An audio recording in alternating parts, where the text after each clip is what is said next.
খেলেছেন। আর বৈষ্ণব কবি বললেন, দেখো প্রভু আমার হরি নামের খেলাই খেলেছেন, কিন্তু একের পর এক খেলা খেলছেন, কিন্তু প্রভু খেলেও স্বাদ মেটে না। সত্যযুগে খেলেছেন, তেতাই খেলেছেন, দাপর লীলায় খেললেন, কিন্তু কলিযুগে এসেও হরে কৃষ্ণ হরি বল বলে হরি নামের খেলাই মেতেছেন। বাহ! জগতে শুধু খেলা কেন, জগতের একটা নাটক, একটা সিনেমা একবার দুবার তিনবার দেখতে দেখতে দেখবেন আর ভালো লাগে না, স্বাদ মিটে যায়। কিন্তু তদ্দৌক বললেন, সব কিছুর স্বাদ মিটলেও এই হরি নামের খেলাই যে একবার মেটে যায়, এই খেলার স্বাদ কোনদিন কোনো কালেও মেটানো যায় না। ভক্ত যত খেলেন ততই শুধু ভক্তের খেলবার স্বাদ জাগে। এই হরি নামের খেলা এমনই খেলা, ভক্ত যত খেলবে ততই ভক্তের করুণা ভিক্ষা লাভ হবে। তাই মহাপ্রভু এবার বেছে নিয়েছেন হরি নামের খেলা। বৈষ্ণব কবি বললেন, দেখেছ একের পর এক খেলা করে আসছেন, কিন্তু দেখো তার প্রাণের স্বাদ এখনো মেটে নাই, প্রাণের স্বাদ এখনো যায় নাই। জগতে আসলে তাই, যারা নিত্যলীলা স্মরণকারী ভক্ত, নিত্যলীলা স্মরণকারী ভক্ত যারা, তারা দিন রাত 24 ঘন্টায় আসে অষ্টকাল অষ্টপ্রহর। এই অষ্টকাল অষ্টপ্রহর আবার 7 দণ্ড গান। এই 7 দণ্ড সময়কালে নিত্যলীলা স্মরণকারী ভক্ত চারিদণ্ড সুখে থাকে, স্বপ্নে রাধা কৃষ্ণ হেরে, একদিনও তাদের ব্যর্থ নাই যায়। তাই তো যারা নিত্যলীলা রসে ডুবে আছেন, এই খেলার মাঝে নামে যারা ডুবে যায়, সত্যি তাদের আর স্বাদ কোনদিন মেটে না। বৈষ্ণব কবি জানিয়ে দিলেন, এই নামের নেশায় যে একবার ডুবে যায়, মাতাল হয়ে যায়, তারা যে জন্মের মতো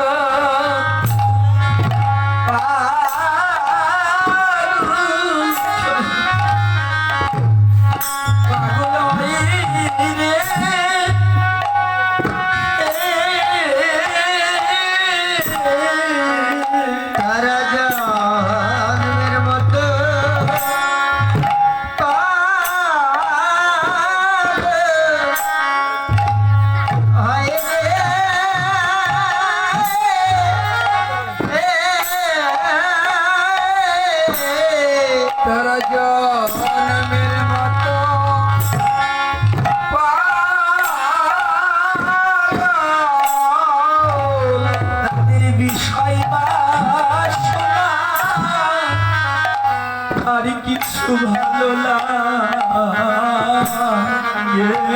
না, তারা জন্মের মতো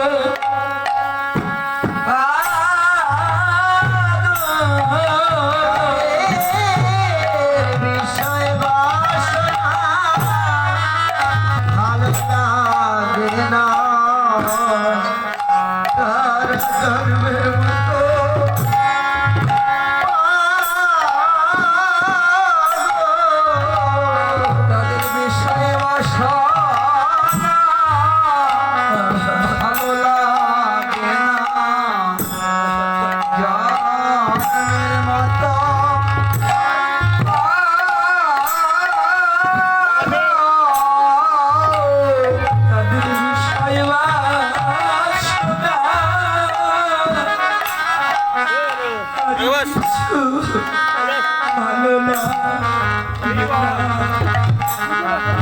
জীবন মতো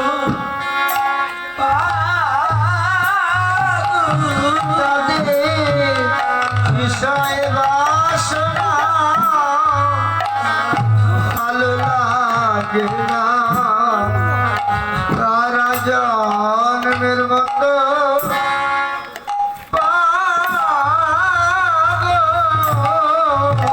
তাদের বিষয় বাসনা ভালো লাগে না, তারা যে জন্মের মতো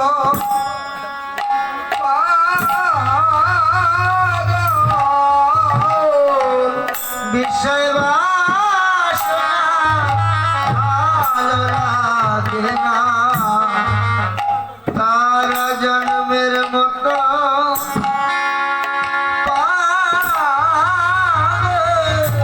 তাদের বিষয় বাসনা ভালো লাগে না, তারা সদাই কাঁদে ভবের সঙ্গে লাগে। বিষয় বাসনা ভালো লাগে না, সদাই কাঁদে ভক্তের লাগি, বিষয় বাসনা ভালো লাগে না, ভক্তের লাগি। আর জন্মের মতো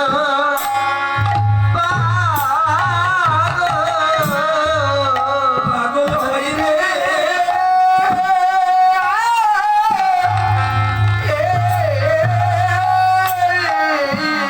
যারা দিবানিশি ভগবানের কথা শুনতে শুনতে, যারা দিবানিশি নয়ন জলে ভাসে, যাদের ভগবানের কথা শোনা মাত্রেই নয়নে অশ্রু আসে, যারা এই সাধু সঙ্গের কান্না, যারা মন প্রাণ সব সময় শুধু কাঁদে, আমরা কোথায় গেলে ভক্তির সঙ্গ তাদের কাছে ওই ভালোবাসার স্ত্রী পুত্র কন্যা, ভালোবাসার মায়ার জাল, তাদের আর কেউ করব ধর্ম কিছুই যেন তাদের আর ভালো লাগে না। যারা ভগবানের কথা শোনার কাঙ্গাল, যারা আপনাদের মতো মহৎ ভক্তির সঙ্গ করার কাঙ্গাল, তাদের যদি একদিন সঙ্গ না করে, তাদের প্রাণ বলে আমরা কতদিন হলো ভক্তির সঙ্গ করি না, আমরা কতদিন ভাগবত শ্রেষ্ঠ জনার সঙ্গ করি নাই। যারা এই নামের কাঙ্গাল, জগতে তারা অন্তরে শুধু একটাই কথা, কি আমরা কোথায় গেলে ভক্তের সঙ্গ পাবো। বলো আমরা কোথায় গেলে ভক্তের সঙ্গ পাবো?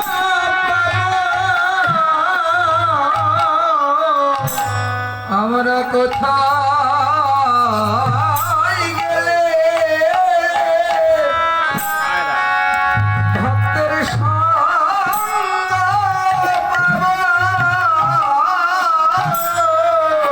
আমরা বলো কোথায় গেলে ভক্তের সবাই প্রেমাবেশে ধুলি মাখো।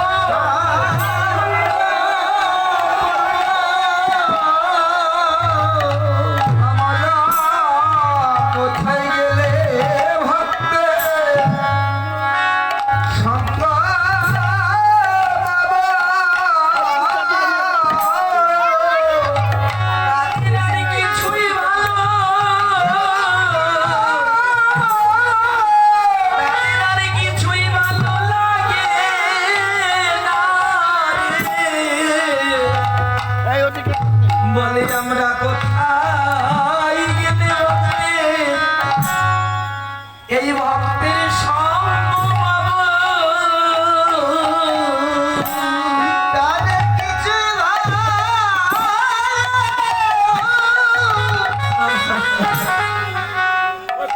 ভালো লাগে না রে। আমরা কোথায় গেলে ভক্তের সঙ্গ পাবো?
জন্য আপনাকে আমাকে এই সঙ্গটা করে যেতে হবে। হরি বল। কারণ শাস্ত্রের কথা, সাধু সঙ্গ সাধু সঙ্গ সর্বশাস্ত্রে কয়, লব মাত্রে সাধু সঙ্গে জীবের সর্বসিদ্ধি হয়, আবার অনেকে বলে কৃষ্ণ প্রাপ্তি হয়। এই যে আপনারা আজকে ভগবানের অযাচিত কৃপায় অনেক দিন পর এই যে আপনারা সঙ্গ করছেন, তাহলে আপনারা কিন্তু ভাববেন না যেটা আমাদের এই জন্মে গায়ের জোরে আমরা করছি, তা কিন্তু না। আমাদের আগের জন্মে আমাদের পূর্ব জন্মের সুকৃতির বলে, ভজন সাধনার বলে পর্ব জন্মে আমরা সঙ্গ করেছিলাম বলে আজকে আমরা আবার এই মহৎ ভক্তের সঙ্গ করতে পাইতেছি। আগের জন্মে যদি করা না থাকতো তাহলে এই জন্মে এমন মহৎ সাধুগুরু বৈষ্ণবের সঙ্গ আমরা জীবনে পেতাম না। এই জন্য আমাদের কবি বিজয় সরকার গানের মাধ্যমে লিখে জানালেন যে আমার আবার যদি জন্ম হয় দয়া এ ভব সংসারে, একজন কৃষ্ণ ভক্ত মায়ের গর্ভে জন্ম দিও মোরে। আমি মুচি হলেও সুচি হব, আমার মন যদি কৃষ্ণ অনুরাগী হয়। জগতে হে দয়াময়, আবার যদি আমার জন্ম হয়, সেটা আমার উচ্চ কুলেই হোক আর নিচু কুলেই হোক, সুখে কিবা দুঃখে একজন কৃষ্ণ ভক্ত মায়ের গর্ভে যদি তুমি আমাকে জন্ম দিতে পারো, তাহলে আমি যদি মুচিও হয়ে জন্মগ্রহণ করি তাও আমি সুখী হব, শুধুমাত্র তোমার হরি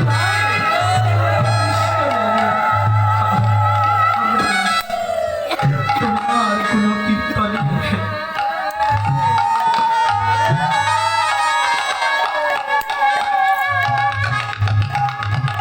এই জন্য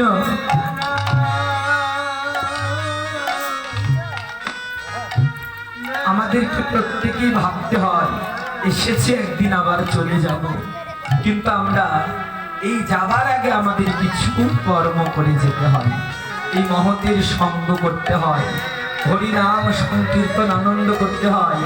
আজে বাজে ধান্দায় না গিয়ে এই যেখানে গেলে ভক্তের সঙ্গ হবে, যেখানে গেলে কোথায় ভগবানের দুটো কৃষ্ণ কথা আমরা শুনতে পাবো, এখানে আপনাদেরকে আমাদেরকে থাকতে হয়। কারণ এই কৃষ্ণ কথা ব্যতিরিক্ত জীবে ভক্তি লাভেরও কোনো উপায় নাই, মুক্তি লাভেরও কোনো উপায় নাই। এজন্য আপনাদের আমাদেরকে সঙ্গটা নিতান্তই করে যেতে হয়। এই জন্য আপনাকে আমাকে এই সঙ্গটা করতে হবে। শাস্ত্রের কথা, মার্জনে হয় ভজন সাধু সঙ্গ করো অনুক্ষণ। তোমরা যে যেভাবেই জীবন যাপন করো, সাধু সঙ্গ করে কৃষ্ণ সঙ্গ করে যদি তোমরা যাইতে পারো, ভগবানের কৃপা তোমাদের সবার প্রতি হবে। যদি বলবেন আচ্ছা এই যে এত সঙ্গ মানুষ করে, তাহলে এই সঙ্গটা করে যাইতেছে লাভ হইতেছে না তো? হ্যাঁ, সঙ্গ করে গেলাম, কিন্তু সঙ্গের মতো সঙ্গও করলাম, কিন্তু যদি অন্তরে যদি ভক্তি বিশ্বাস প্রেম এগুলো যদি না থাকে, তাহলে কিন্তু এই সঙ্গ করে কাজ হবে না। আমাদের মীরাবাই তিনি তার ভাষায় লিখে জানালেন, বিনা প্রেম ছে নাহি মিলে নন্দলালা। মীরাবাই তার ভাষায় লিখে জানালেন, নিদ নাম সে হরি মিলিত জল জন্তু হই, ফল মূল খাকে হরি মিলিত বাদুর বাদরাই, তৃণ ঘাসকে হরি মিলিত বহুত মিত যা, দুধ মেতে হরি মিলিত বহুত বৎসলালা, স্ত্রী ছড়কে হরি মিলিত বহুত রহে খোঁজা। মিয়া কহে বিনা প্রেম ছে নাই মিলে নন্দলালা। কথাটির বাংলা অভিধান হলো, নিদ নাহং সে, অর্থাৎ প্রতিদিন আমরা গঙ্গায় স্নান করেই যদি ভগবানকে পাওয়া যেত, তাহলে যারা জলের প্রাণী, মাছ কুমির বিভিন্ন যারা জলে বাস করে, ওরা তো শুদ্ধ, কারণ ওরা জলেই থাকে, তাহলে ওরা তো ভগবানকে পাইতেন, কিন্তু পায় না কেন? কারণ ওদের এত জলে থেকে ওদের অন্তরে যদি প্রেম না থাকে বাবা, তাহলে তার ভগবান পাওয়া হবে। আবার বললেন ফল মূল থাকে খাকে হরি মিলে তো বাদুর বাদরা। আমি নিরামিষ প্রসাদ খেলাম, লোকজনকে দেখিয়ে বেড়ালাম, আর আমার মনের মাঝে যদি পরনিন্দা, পরচর্চা, পরশ্রী কাতরতা, কামনা, বাসনা, হিংসা, কপটতা, লোকদামি এগুলো যদি থাকে, তাহলে ওগুলো খেয়ে কোনো লাভ হবে না। হ্যাঁ, খেলে অবশ্যই সংযম ভালো, কিন্তু আমাদের খাওয়ার পাশাপাশি আমাদের মনটাকেও নিরামিষ করতে হবে। আর আমার মন নিরামিষ নাই, তাহলে ওইটা খেয়ে কি কোনো কাজ হবে? হবে না। এই জন্য বললেন ফলমূল খাকে হরি মিলে কেউ বাদুর বাদুর। ফলমূল খেয়ে যদি জীবন ধারণ করে যদি তার কৃপা পাওয়া যায়, তাহলে বাদুর বানর ওরা সারা জীবন ফলমূল খাই দেখবেন, কিন্তু ওরা তো ভগবানকে পায় নাই। আবার বললেন কাঁচা ঘাস খেয়ে জীবন ধারণ করে যদি ভগবানকে পাওয়া যেত, তাহলে বনের মৃগী, হরিণী, ছাগল এরা তো কাঁচা ঘাস খেয়ে জীবন ধারণ করে, ওরাও পাইতেন, কিন্তু পায় না কেন? কারণ ওদের প্রেম নেই। আবার বললেন কাঁচা দুধ খেয়ে জীবন ধারণ করেই যদি ভগবানের লাভ করা যেত, তাহলে দেখবেন জগতের কত ধেনু বৎসর, ছোট ছোট বাছুর, ওরা তো কাঁচা দুধ খেয়ে জীবন ধারণ করে, ওরাও পাইতেন। আবার মায়ের কোলের দুগ্ধজাতক শিশু, হ্যাঁ, ওরা তো কাঁচা দুধ খেয়ে জীবন ধারণ করে, ওরাও পাইতেন। আবার বললেন স্ত্রী ছড়কে হরি মিলে তো বহুত রায় খোঁজা। জগতে স্ত্রী সঙ্গ, নারী সঙ্গ করব না, আমি সন্ন্যাসী হয়ে গেলাম, উদ্ধার হবে? হবে না। যদি তাই হতো, তাহলে জগতে অনেক খোঁজা আছে। খোঁজা কারা? যাদের সন্তানাদি হয় না, একটাই যারা নপুংস খোঁজা। তাহলে খোঁজা ব্যক্তি তো আর নারী সঙ্গ করে না। তাহলে খোঁজা যদি নারী সঙ্গ না করে, তাহলে উনি তো কোনোদিন নারীর সঙ্গই করে না, তাহলে তো ভগবানকে পাইতে পায় না কেন? বললে যে যত ভজন সাধনই করুক না কেন, বিনা প্রেমছে নাহি মিলে নন্দলালা। জগতে নন্দলালাকে পাইতে গেলে আগে অন্তরে প্রেম ভক্তি থাকতে হয়।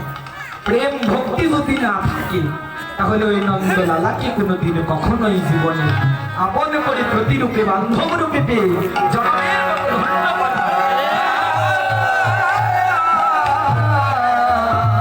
এই জন্য আগে আপনার আমাদেরকে আগে এই প্রেমটা থাকতে হবে।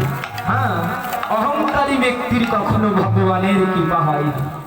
হ্যাঁ, অহংকার হলে দেখবেন উঁচু ভিটির মতো, আমার বুক ভরা অহংকার, কিন্তু কতক্ষণ রে বাবা? আমার বুক ভরা যদি অহংকার থাকে, ওই অহংকার কতদিন? অহংকার হলে উঁচু ভিটির মতো। হ্যাঁ, বৃষ্টির জল পড়ে কিন্তু জমে না। উঁচু ভিটুই দেখবেন বৃষ্টির জল পড়বে কিন্তু জমবে না, জমে জড়ো হবে কোথায়? যেটা নিচু যায়। তো ভগবানের কৃপা, ভগবানের আশীর্বাদ তার প্রতি থাকে যার অহংকার শূন্য হৃদয়। আপনাদের মতো মহৎ ভক্তের সঙ্গ পেতে যারা মাথা নত করে দেয়, ভগবানের কৃপা বর্ষিত হয়। হ্যাঁ, এই জন্য দেখবেন আম গাছে যখন ফুল হয়, অর্থাৎ যখন মুকুল আসে, তখনই দেখবেন ওর মাথাটা কিন্তু একদম উঁচু হয়ে থাকে। কিন্তু আস্তে আস্তে যখন ওকে আস্তে আস্তে ফল ধরে, তখন কারোটা উঁচু থাকে? আস্তে আস্তে আস্তে আস্তে যখন ফলগুলো বড়ই আস্তে আস্তে পেকে রসালো হয়ে যায়, ওই রসের ভরে মাথা নিচু হয়ে যায়। আবার অনেক সময় দেখা যায় অতি রসের ভরে ডাল ভেঙ্গেও পড়ে।